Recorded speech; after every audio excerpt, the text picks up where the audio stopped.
తిరుమల లడ్డు ప్రసాదం విషయంలో lab reports బయటపడ్డాయి. ఇప్పుడు మీరు ఎలా భరోసా ఇస్తారు భక్తులందరికీ? అందుకనే భక్తులందరూ కూడా మనోభావాలు దెబ్బతిన్నాయి. ఎవరు ఊహించలేదు వెంకటేశ్వర స్వామి హిందువులకి కలియుగ దేవుడు.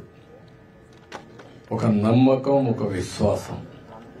అందుకని ఎప్పుడు కూడా అందరూ నమ్మేది, ఎవరైనా వెంకటేశ్వర స్వామికి అపచారం తలపెడితే నెక్స్ట్ జన్మలో కాదు ఈ జన్మలోనే పనిష్మెంట్ ఇస్తాడని. అలాంటి వెంకటేశ్వర స్వామి వితరణ చేయడం కోసం కడాన ప్రసాదాల్లో కూడా మీరు నేను ఏదైతే చెప్పానో అలాంటి ముడి సరుకులు ఏవైతే వాడారో ఇవన్నీ నాసిరకం కాకుండా అపవిత్రమైన ముడి సరుకులను వాడారు.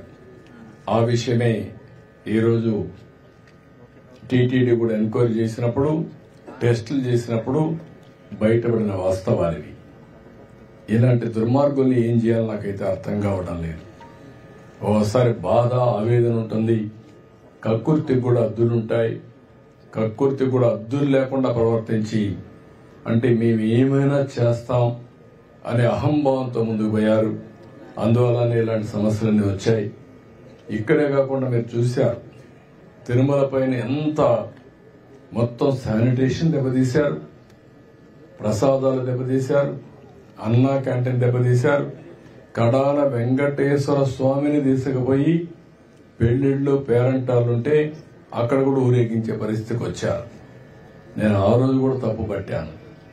రాజకీయ ప్రయోజనాల కోసం ఒక వెంకటేశ్వర స్వామిని వాడుకోవడం కరెక్ట్ కాదు. ప్రజలందరూ కూడా, హిందువులందరూ కూడా జీవితంలో ఒక్కసారైనా వెంకటేశ్వర స్వామి దగ్గర రావాలి, దర్శనం చేసుకోవాలి, అదే మరి వారి కోరికలని చెప్పుకోవాలని చెప్పి వస్తారు. అలాంటి నమ్మకమైన ప్లేస్ ని మారించడం చాలా దుర్మార్గం. ప్రక్షాళన ప్రారంభించాం. ఇప్పటికే చాలా వరకు ఇంప్రూవ్మెంట్స్ వచ్చాయి. దీన్ని లాజికల్ గా తీసుకెళ్తాం. ఏవైతే మాకు ఆధారాలు దొరికితే అలాంటి వాళ్ళపైన కఠినమైన చర్యలు కూడా ఉంటాయి. ఎవరైనా సరే తప్పు చేస్తే శిక్షించాల్సిందే. దానికి కూడా దోహదం. ఇంటి వద్ద తిరుమల సెట్ వేసి చాలా విన్యాసాలు చేశారు. విన్యాసాలు చేసి పైశాచిక ఆనందాలు పొందారు.